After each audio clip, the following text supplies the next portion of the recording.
Temporary ceasefire in Gaza has brought scenes of unbridled joy in the middle of a relentless tragedy. 50 Israeli hostages are finally being released by Hamas. 150 Palestinian prisoners and trucks carrying much-needed aid are moving in the opposite direction. For some of the families of the Hamas hostages, it's the end of an unbearable, agonising wait. Thomas Hand's daughter Emily turned 9 during her 50 days in captivity. His emotional interviews have made the trauma of the hostage families feel tangible for those of us who can only begin to imagine the appalling, horrifying grief. This is the moment they were finally reunited.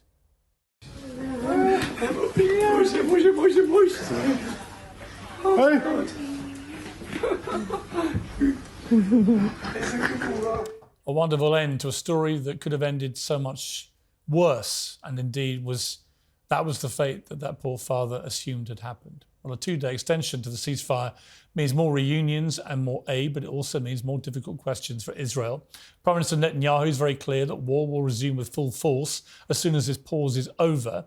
He's far less clear about what happens after that. Israel's pounded Gaza for weeks now. 77% of the entire population has been displaced. Half are in shelters where 700 people share a single shower. The scale of the destruction is beyond comprehension, and Israel says it won't stop until Hamas has been eradicated. But quite clearly, Hamas still runs Gaza. It's Hamas who are negotiating the release of the hostages and dictating the terms of that release. It's Hamas who says that more than 14,000 people in Gaza have been killed. Israel claims that figure includes thousands of terrorists, but where is the hard evidence to support that claim?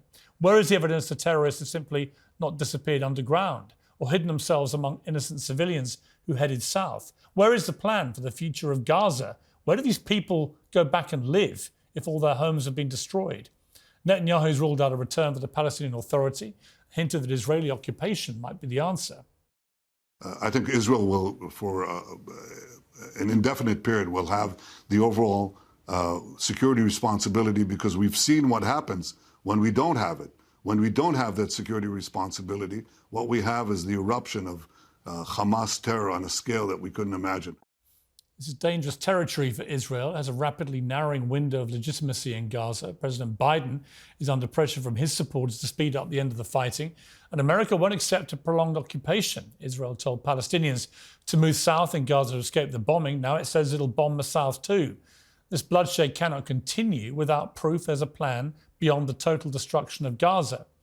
I've been picked up this weekend by people reminding me of tweets from 2014. Back then, Israel launched a massive bombardment of Gaza in response to the murder of 3 Israeli teenagers in the West Bank.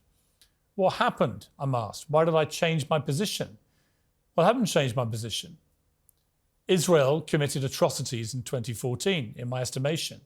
It was a completely disproportionate response to what had happened. It looked more like revenge to me than a military strategy, and President Obama told them to call it off. Well, during that bombardment, I asked at what point does Israel's current military strategy become the very terrorism it professes to be fighting? And today, I'm beginning to ask myself that exact same question.